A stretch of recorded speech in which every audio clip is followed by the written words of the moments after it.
Vamos a avanzar en el programa. Va a haber una mesa redonda casi al final del día y entonces ahí espero, los invito a que se explayen y puedan hacer preguntas más de tipo tú a tú, aunque sea con micrófono. Vamos a seguir con la presentación de la doctora Carmen Pozo de la Tijera. Yo quiero contar algo. También tenía una biografía preparada de la doctora, pero voy a irme por la anécdota. Cuando yo iba a hacer mi tesis de licenciatura, Carmen me recibió en su casa. Me dio todo el apoyo del mundo. Yo quiero decir que es una gran científica, una mujer súper apasionada, más de divertida. Tiene muchos años trabajando con mariposas, diurnas principalmente, y también es fundadora del museo de su institución, del Museo de Zoología de Ecosul, Quintana Roo. Bienvenida, Carmen.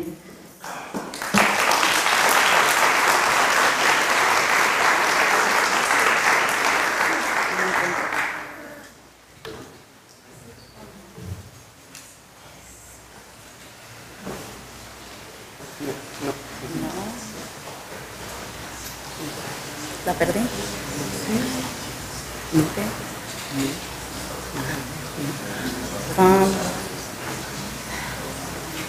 Se llama...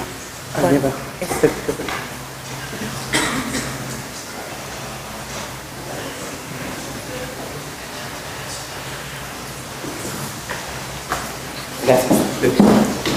Buenos días. Me da mucho gusto estar aquí. La UNAM es mi alma mater. Estudié la licenciatura, la maestría y el doctorado aquí. Y cuando me invitaron, pues me cayó el 20, 40 años, ¿no? Son muchos, pero aquí estamos. Y pues yo les quiero platicar un poco acerca del museo y de su manera de explayarse, no nada más a lo que es el ámbito de la Universidad Nacional, sino más allá. Sus fronteras han llegado hasta lugares como la península de Yucatán.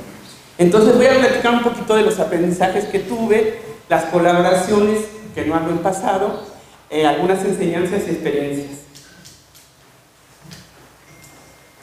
El contenido de mi plática va a ser un poquito al principio ver cómo yo veo el museo o cómo me relacioné con el museo y cómo empecé con él, y pues ahí veremos un poquito de historia del museo. Después hablaremos un poco de los ejemplares, que coincide un poco con las cosas que viene planteando Jorge. ¿Qué pasa con algunas colecciones en México? Y una propuesta, ¿sí? Entonces, la primera parte, yo llegué a la universidad no hace 40 años. Yo llegué en el 76 como oyente a la Facultad de Ciencias, al edificio antiguo, con su Prometeo allá. Y pues llegué de oyente, no estaba todavía ni dicho el examen para entrar, pero me interesaba y llegué ahí a meterme a unas clases y ver qué podía aprender.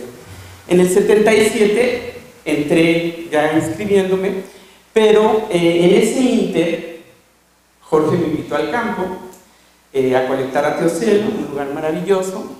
Yo llegué a la facultad, como muchos de nosotros, producto de Jacques Cousteau, pensando en el mar, y pues conocí a las mariposas, ¿no? Y entonces me enamoré y Jorge me agarró como voluntaria esclava. Entonces de ahí yo pertenezco al museo en toda esta trayectoria como voluntaria.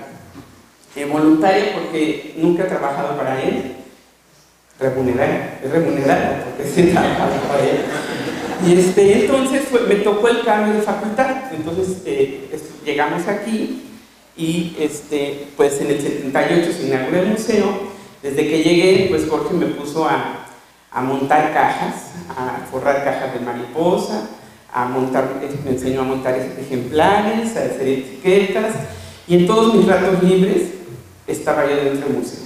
Tenía llave del museo, entraba y salía, pero pues siempre con tareas de Jorge, con un rigor muy especial de lo que se tiene que hacer dentro del museo. Y en eso les voy a decir una anécdota. Estaba yo pues tomando clases, tenía un examen, llegué 6 de la mañana porque tenía el examen a las 7 y pues para comentar cosas con compañeros de si entendimos o no. Llegué a la facultad, estaban cerrados los salones y hacía un frío tremendo. Yo traía llaves del museo y entonces con una amiga pues me metí al museo, me senté y nos pusimos a estudiar mientras abrían la puerta del salón. Y en eso llegó Jorge y me preguntó: ¿qué haces? Estudiando, tengo examen. Este no es un lugar para estudiar, vete a la biblioteca. ¿Sí? Así eran las cosas de ese rigor dentro del museo. En el museo se tenían que hacer muchas tareas y lo agradezco porque aprendí mucho de ellos, ¿sí?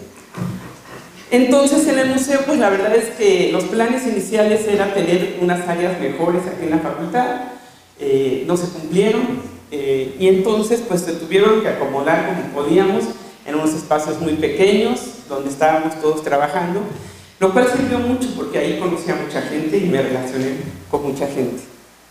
Entonces, en el periodo del 82 al 85 empezaron a haber recursos para que el museo pudiera tener ciertas contrataciones.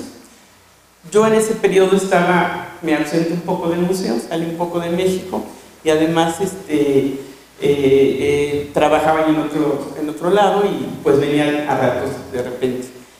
Pero en el 84 yo tenía relación siempre y me interesaba regresar y seguía saliendo al campo con Jorge, seguía montando mariposas y Jorge empezó con esa idea de hacer algunos catálogos ilustrados y me dijo: a ver, tú dibujas un poco, ponte a dibujar, y empecé a hacer algunas ilustraciones, estas son algunas de ellas, y seguí relacionándome con el museo. Pero en el 87 decidí estudiar la maestría. Entonces estudio la maestría, pues obviamente con Jorge como tutor, y ahí conozco, y mis compañeros de mi maestría, pues era Adolfo, que empezaba a gustarle las aves, estaba Armando con las mariposas y Livia con los mamíferos. Entonces hicimos un muy buen equipo, estudiábamos juntos, teníamos una inmensidad de lecturas que nos daba Jorge, porque en eso se especializa, como bien dice Jorge Soberón, tenía literatura a pasto y bueno, una parte importante quiero decir es que en ese entonces mucha de la literatura era en inglés, incluso nos dio documentos en alemán, leímos un poco de portugués, obviamente los de alemán nada más veíamos las ilustraciones, pero algo nos servía lo que veíamos y él se interesaba porque tuviéramos de primera mano mucha información, ¿sí? En el 89 al 90, Jorge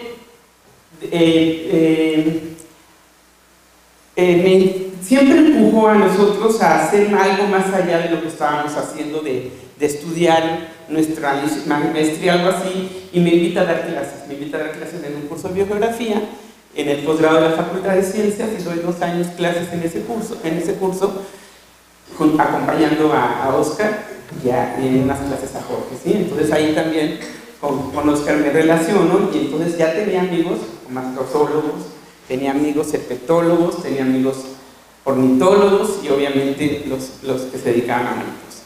En el 90, CICRO, que es una institución que existió, que era el Centro de Investigaciones de Quintana Roo, se muda del norte de la península de Yucatán a Chetumal, pierde algunos investigadores y entonces llaman a Benjamín, mi esposo, a encargarse del proyecto de Manatís. Y entonces pues lo acompaña a Chetumal y bueno, yo llevo mi currículum y a ver qué puedo hacer ahí, ¿no? Entonces entro en CICRO, lo entrevistan a él, yo entrego mi currículum, me empiezan a entrevistar y sale que pues, yo colaboraba con el museo de aquí.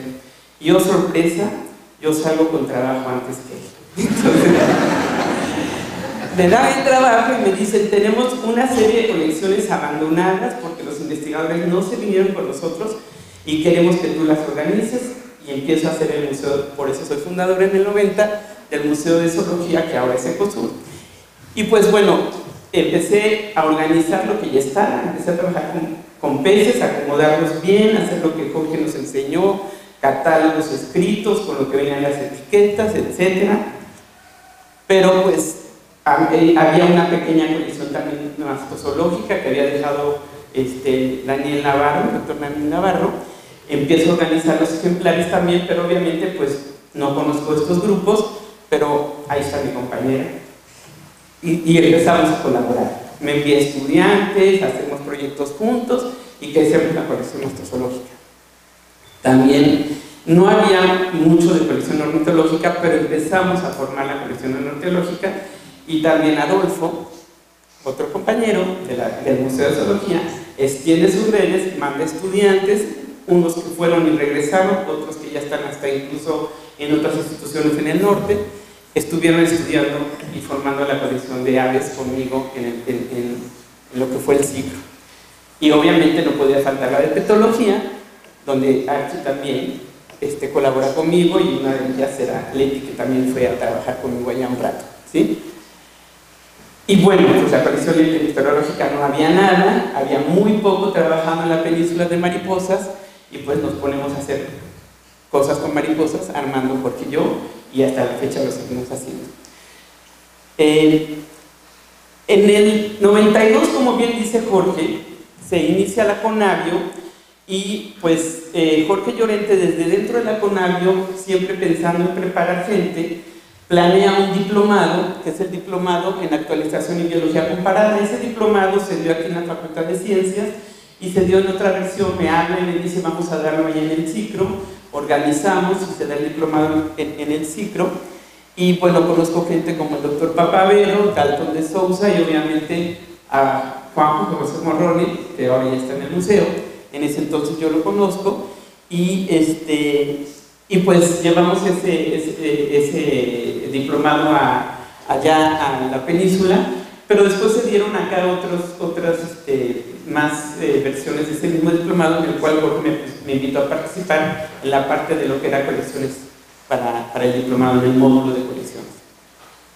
En el 95, Ciclo se convierte en Ecosur, y entonces nos fusionamos con una institución que estaba en Chiapas, que tenía colecciones en San Cristóbal de las Casas y tenía colecciones en Tapachula.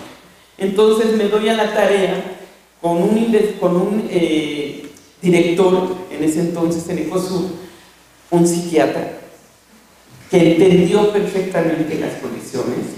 En ese entonces incluso Jorge perteneció una temporada al Consejo de Valor Externo de Ecosur, obviamente apoyó la idea de las colecciones, y nos dio línea para formar el sistema de colecciones de Ecosur, que hoy en día tenemos 30 colecciones. Obviamente nosotros volteábamos a Conavio, que ya empezaba a darnos la idea de formar, digitalizar nuestras colecciones, y empezamos a tener una relación fuerte con Conavio, con todas estas colecciones. Pero entonces, pues regresemos aquí a la facultad. Yo sigo viniendo constantemente. Ustedes imagínense en Chetumal, en el 90, ni internet, ni nada, ni literatura, pues yo tenía que venir constantemente a la facultad y hacer uso de lo que Jorge tenía aquí, de lo que Lidia, de lo que Arte, de lo que todos me podían dar para poder llevar allá y empezar a formar mi propia literatura allá. Y además, no solo lo que Jorge recopilaba, sino lo que se empezaba a producir dentro del museo, ¿sí? Yo no voy a hablar del sinfín de artículos que son producto del museo, pero sí me interesa pues mencionarles la importancia de varios libros, varias series de libros que se empezaron a gestar dentro del museo con la interacción de muchos investigadores como el doctor Papavero, que son series que se produjeron dentro del museo y que ponían a disposición de los estudiantes en un lenguaje entendible, que es el español. Muchos de los libros teníamos que traducir, que teníamos que entender de esos diagramas en alemán, ¿sí? Y no solo eso, Jorge nos invitaba mucho o sea, una parte importante es que ya para ese entonces ya el museo no era Jorge, era Jorge con Adolfo, con Armando, con Lidia, con Archie, ya era un núcleo que participaba en la formación de capítulos, de libros. Desde que estudiábamos nos invitaba a hacer ensayos que poco a poco se fueron traduciendo en capítulos de libros, en algunos artículos, y tenemos varias publicaciones, que aquí solo como uno, pero son series que se han seguido presentando a lo largo de todos estos 40 años, y que es una inmensa literatura de mucha importancia para el entendimiento de la biodiversidad y de muchos fenómenos que ocurren con la biodiversidad en México, ¿sí? No solo conocía a mis compañeros, estando dentro de la universidad, pues tuve relación con otras compañeras, como Blanca, que también ha hecho trabajos conmigo en la península, también fui con estudiantes, como dijo bien Leti, estuvo por allá haciendo cosas de petología. Y bueno, Isabel para mí es una herramienta maravillosa y una amiga entrañable, que siempre que necesito algo que no encuentro ahora con esos maravillosos medios de comunicación, Isabel me lo encuentra en algún lugar dentro del museo y me puede mandar esa literatura. Aquí salió un compañero que fue a hacer su doctorado allá con nosotros en Ecosur, que es José Luis. Marisol, que hasta la fecha ha ido también muchas veces allá a colectar con nosotros. Ya esto ya es más enfocado a mariposas, como pueden ver. O sea, yo cumplí con mi tarea de formar el museo, de ayudar, de formar gente, pero mi interés siempre ha sido las mariposas. Y también últimamente con Arturo, que hace poco estuvimos en el campo. Entonces, a lo largo de todos estos años, yo no he perdido comunicación con el museo. Soy producto del museo, lo he visto crecer y me siento como un satélite, ¿no?, del museo. Y para mí es importante, por lo que aquí se ha gestado, se ha llevado el ejemplo mío en la península de Yucatán, pero hay otros muchos compañeros que están en Tepic, que están en Veracruz, en otras zonas, y lo han derramado hasta allá, ¿sí? Bueno, también estando en Ecosur, digo, mi interacción es muy constante y actualizada. El año pasado o antepasado, ya no me acuerdo, organizamos un curso ahí en Ecosur de biografía evolutiva, y pues obviamente quien nos hizo el favor de ir hasta allá pues fue Juan José Morrone. Entonces es una liga constante y es una interacción pues muy interesante tenerla viva durante estos 40 años. Entonces, como ven, en resumen, tenemos estudiantes en común, proyectos en común vivos, proyectos que a veces son financiados dentro de Ecosur para mí y participan los del museo, o proyectos que el museo ha tenido en los que me invitan a participar. Hemos participado en cursos juntos, libros y en artículos, y espero seguirlo haciendo, pues no creo otros 40 años, pero otros más, ¿sí? Y por ejemplo, les digo, desde el 77, que fue mi primera salida al campo, he seguido saliendo al campo con gente del museo. Esta es mi última salida, que fue este año, en marzo. Fuimos a una localidad en San Cristóbal de las Casas, el doctor M, con quien estuve 2 años en Florida. El doctor M le había colectado una localidad cerca de San Cristóbal de las Casas en su primera salida de campo, en 59 fue, ¿verdad, hermano? 59. En 59 había colectado había acompañado a un ornitólogo, él como estudiante, y empezaba a colectar mariposas en México, y se colecta en esa localidad, se colecta un ejemplar que hoy en día se dieron cuenta que era otra especie, había pocos ejemplares, y él quiso regresar a ver si podía encontrar más de esta población. Imagínense los alrededores de San Cristóbal después del 59 ahorita, ¿no? Entonces fue toda una odisea encontrar el lugar, y esto es algo muy importante que les quiero decir. No traje la fotografía, la hubiera traído, pero el doctor Emel sacó su libreta de campo, y quisiera yo que vieran ese documento. Era una descripción impresionante, dibujos de las etnias que él había visto ahí, de la localidad. Llegamos exactamente al punto donde él había encontrado esto. Obviamente llegamos y había borregos, se comían todas las plantas que necesita esta mariposa, no estaba. Seguimos insistiendo, bueno, para poder entrar a estos lugares, porque eso es importante decirlo. Todas estas tareas llevan muchas cosas por detrás.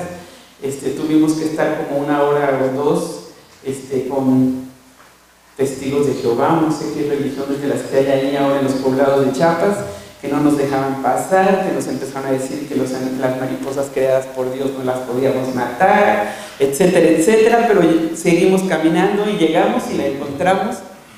Una buena población, la encontramos dentro de la zona del ejército que está ahí alrededor de San Cristóbal. Y lo platico porque pues fue el último viaje de Thomas M.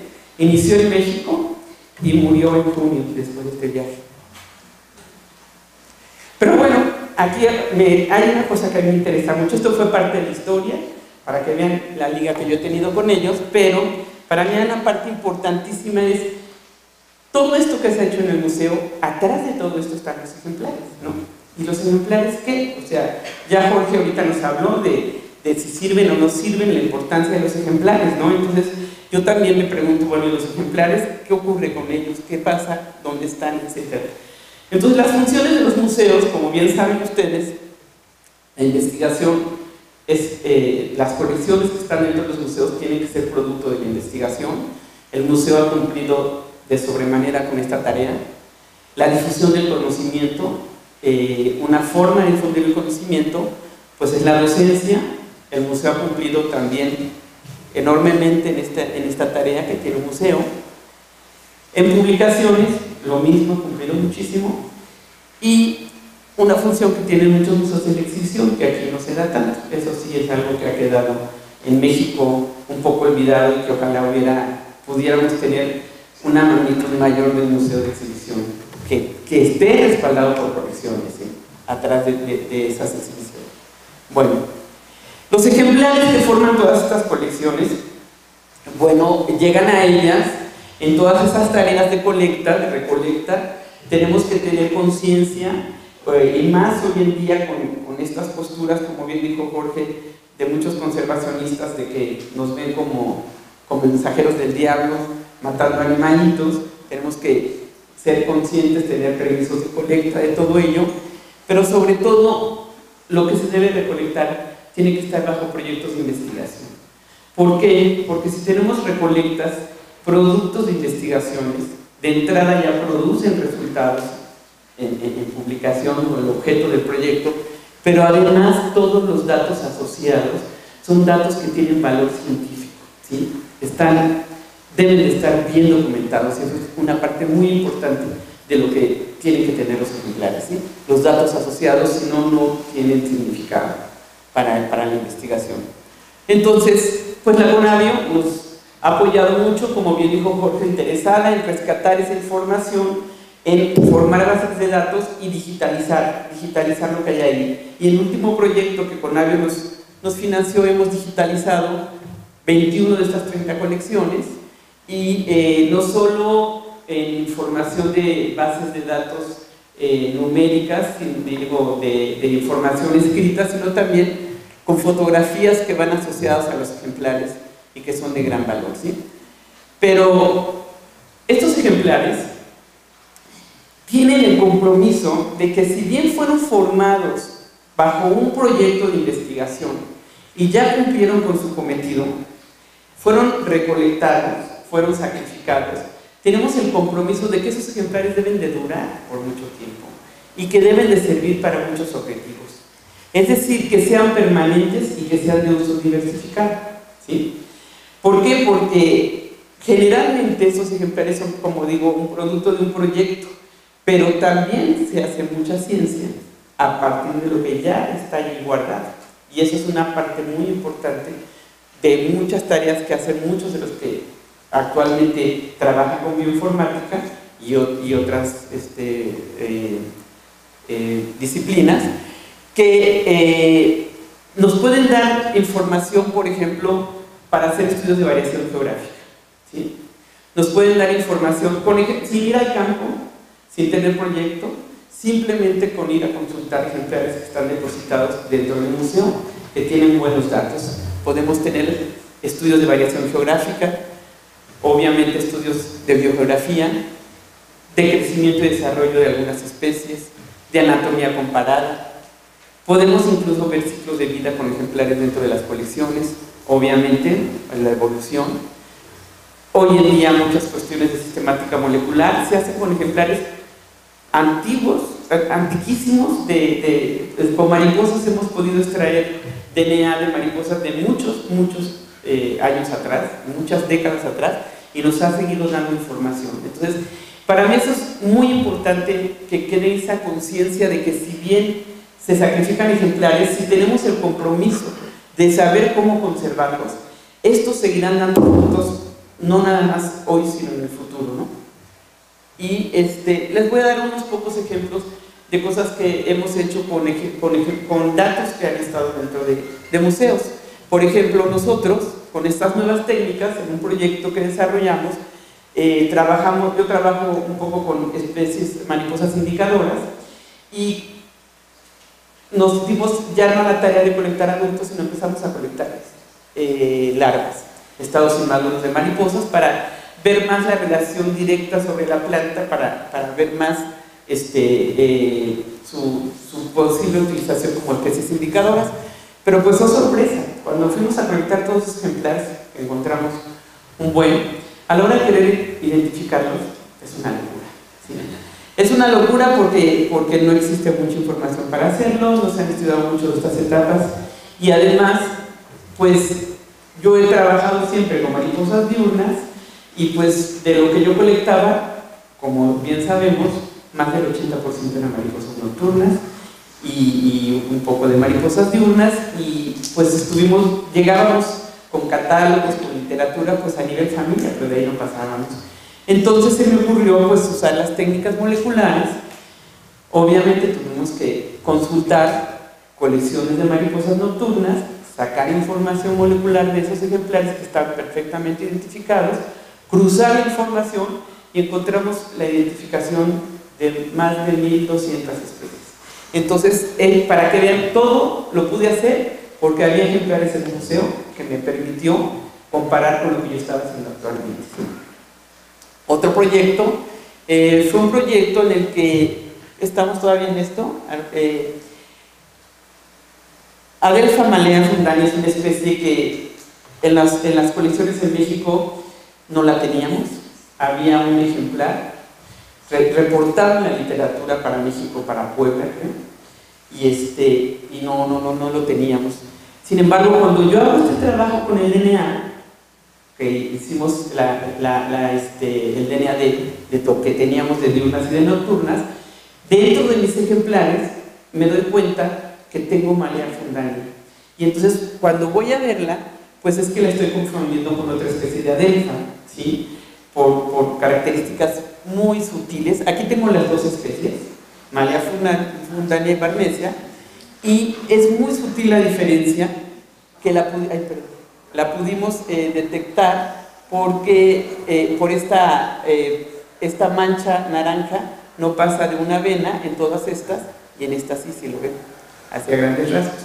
Entonces yo llego con Armando y le digo: Armando, préstame tus Adelpha malea que tienes en la colección. No tengo. Le digo: si tienes. No tengo. Te apuesto una cena que sí tienes malea fundani en su colección.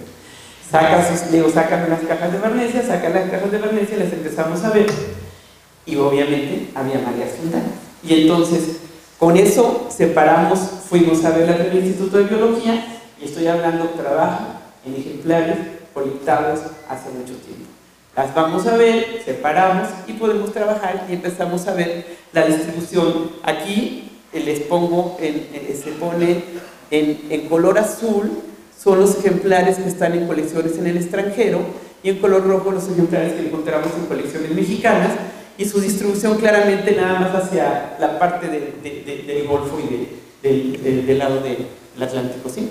Entonces, para que vean, con ejemplares guardados. Como decía Jorge, ¿para qué sirven? Claro que sirven, ¿sí? Otro trabajo es uno que hicimos con un estudiante de paleografía, con nuestros ejemplares dentro del Museo de Ecosur. Hicimos, obviamente, buscar ejemplares que están depositados y literatura de ejemplares que se reportan en otros lugares, y nos puede dar la distribución de esta familia, ¿sí? También un trabajo que hicimos con una mariposa que se llama Eunica. Cuando empezamos a trabajar con ella nos dimos cuenta que existe una gran variación morfológica, e incluso a nivel de sus genitales, y empezamos a ver que parece ser que hay un híbrido con una especie que estaba reportada solo para Cuba, y parece que ya la tenemos en Yucatán, ¿sí? Entonces, como ven, son cosas que hemos hecho con ejemplares de colecciones, ¿sí? Entonces, para mí, los ejemplares tienen que tener información asociada confiable, tenemos que tener seguridad de que la información sea confiable, Esta formación de bases de datos a la que nos emboletó Conavio hace muchos años ha sido maravillosa. Tenemos mucha información que podemos utilizar, se puede consultar esta información, incluso podemos de entrada a través de esta información libre, primero saber dónde están los ejemplares y podemos trabajar con la información que está nada más en las bases de datos, o si requerimos de los ejemplares, como los trabajos que yo estaba haciendo, pues ir al lugar o pedir los ejemplares de ese lugar, pero ya sabiendo que sí lo hay, ¿sí? Entonces, los taxónomos son los que históricamente han estado asociados en la formación de colecciones, ¿sí? Sin embargo, esto que les pongo yo aquí es un trabajo que hizo la Conavio, en el que hizo una encuesta sobre el manejo y lo que se hace en las colecciones, y entonces, si se dan cuenta de las tareas que hacen los taxónomos, el 83% son de tipo curatorial, y para mí algo muy importante, solo un 10%, estas son para botánicas y para zoológicas, creo, un 10% se va al mantenimiento de las colecciones. Y aquí para mí es algo donde quiero hacer énfasis importante. Como bien dijo Jorge, los ejemplares pueden estar ahí arrumbados y empolvados. Si no hay mantenimiento en las colecciones, si no son colecciones privilegiadas como la que tenemos dentro de este Museo de Zoología, en la que es una colección viva, constante, tenemos muchos ejemplares perdiéndose porque no están teniendo el mantenimiento adecuado. ¿Qué pasa con las colecciones en México? Pues cuando yo llego a la península de Yucatán, pues me pongo a ver a mi alrededor.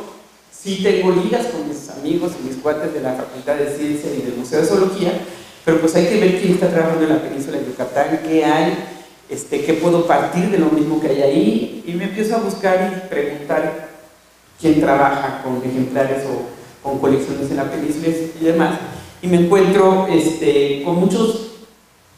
con colecciones en pequeños tecnológicos, con colecciones en centros de INIFAP que están ahí cerca, en Bacalar, con colecciones en universidades regionales, etc.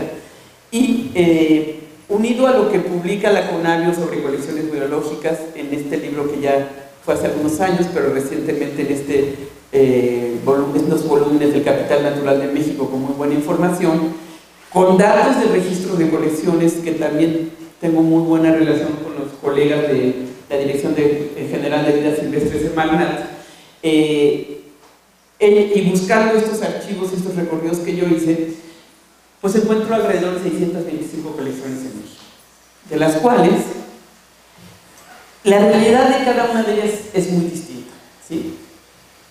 Muchas de ellas han sido rescatadas información, se ha formado personal, etcétera, y se están manteniendo bien, pero otras muchas, pues no. Muchas de ellas, como una colección que no me acuerdo si la fuimos a ver, Adolfo, la de Bacalar, es una colección que tiene ejemplares de aves, que son ejemplares de aves colectados en Quintana Roo, en el sur de Quintana Roo, desde el 60 y algo. Tiene ejemplares que no están en otras colecciones y que sí están empolvados. Están ahí empolvados. Yo cuando fui, los vi, les ayudamos a desempolvarlos, los traté de convencer, no los convencí, de que los depositaran en la colección de ese entonces del ciclo del museo, que iban a ser de ellos, que iban a estar apartadas, que eran un resguardo, pero que no las tuvieran ahí. No, el director me dijo, son nuestras, como las frases que puso Jorge, son nuestro tesoro, lo usan para las ferias ganaderas, llevan los ejemplares para que los vean, con datos y todo, y no, le vamos a poner a alguien que los cuide. Y le pusieron a alguien que estuviera atendiendo la colección, pero pues los vaivenes de la economía, los vaivenes de las políticas, el edificio del INIFAP en San Felipe Bacalar está abandonado. La colección sigue ahí. La colección sigue ahí y sigue el que la cuida. Que como bien dice Jorge, está empolvada. El que la cuida es un sacudidor. Lo único que hace es sacudir los ejemplares y se acaba. Entonces, Imagínense el valor que estamos perdiendo de datos por no tener un correcto mantenimiento de colecciones, por no tener esa preparación, ¿sí? Estas colecciones pueden estar almacenadas de muy diversas formas, y como les digo, hay colecciones privilegiadas y otras no tanto.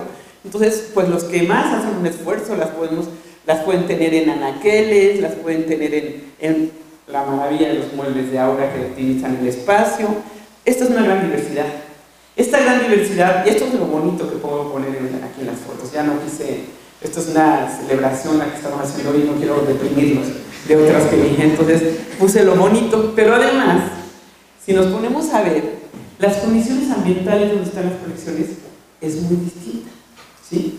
Yo pues siempre tuve la escuela del museo, de las colecciones aquí, pero cuando yo llego allá, mis colecciones no pudieron ser manejadas como las de aquí. Las colecciones de allá tienen una temperatura y una humedad que nos afecta terriblemente y aquí no la conocen, ¿sí? Entonces, tenemos de esas 625 colecciones, 773 están en zonas de clima tropical y tienen que tener un cuidado extremo y no todas muy bien. Otras están en clima seco, que también tienen que tener un cuidado extremo porque la temperatura en esas zonas desérticas varía casi de la noche a la mañana en estas temperaturas. La humedad es baja, pero la temperatura varía mucho. Y eso afecta a los ejemplares. O sea, los ejemplares, por ejemplo, los cráneos de mamíferos, con cambios de temperatura, se resquebrajan, van perdiendo los dientes, los molares, etcétera, por cambios de temperatura y eso. Entonces, eso es una preocupación que tenemos que tener en mente, ¿sí? Y no solo eso, pues vivimos en un lugar donde hay amenazas naturales, desastres naturales. ¿Cuántas colecciones tenemos en zonas que son propensas a llegada de huracanes? ¿Tenemos protocolos para actuar en esas situaciones? No existen en muchas. Temblores, pues tenemos muchas colecciones en zonas de temblores, y si se acuerdan de lo que les enseñé de los almacenamientos, pues piensen en esas que estaban ahí en la pared muy bonitos puestos con un temblor. O sea, ¿dónde van a acabar esos ejemplares, no? Entonces, esta problemática a mí me ha llevado a pensar que si bien ha habido un gran esfuerzo y un gran avance en la formación de taxónomos, en la formación de biogeógrafos, en la formación de muchas áreas relacionadas con las colecciones, aún que desarrollan los curadores, todas estas tareas las hacen los curadores con apoyo de técnicos, estudiantes que van avanzando. Lo que se llama manejadores de colección, no existe ese concepto en nuestro país, y en otros países sí existe. Entonces, yo considero que debemos voltear a esta formación, porque México tiene una gran riqueza en colecciones, que tenemos que pensar qué puede pasar con ellas en el futuro. Los vaivenes, hay colecciones excelentes con taxónomos excelentes que solo ellos las atienden, y ustedes saben de muchas que se han perdido cuando desaparece el curador de una colección. Entonces, habrá que pensar en esta formación de personal. Y cuando yo estaba en esa situación de qué hago con los ejemplares aquí en el trópico, pues empecé a buscar literatura para solucionar los problemas en los que me enfrentaba en ese momento. Y bueno, pues hay revistas, está esta Sociedad de Conservación de Colecciones de Historia Natural, hay literatura que es muy interesante, porque yo quiero hacer énfasis que un manejador de colección no es un sacudidor, no es un acomodador. Un manejador de colección puede ser un investigador de suma importancia. Estos libros,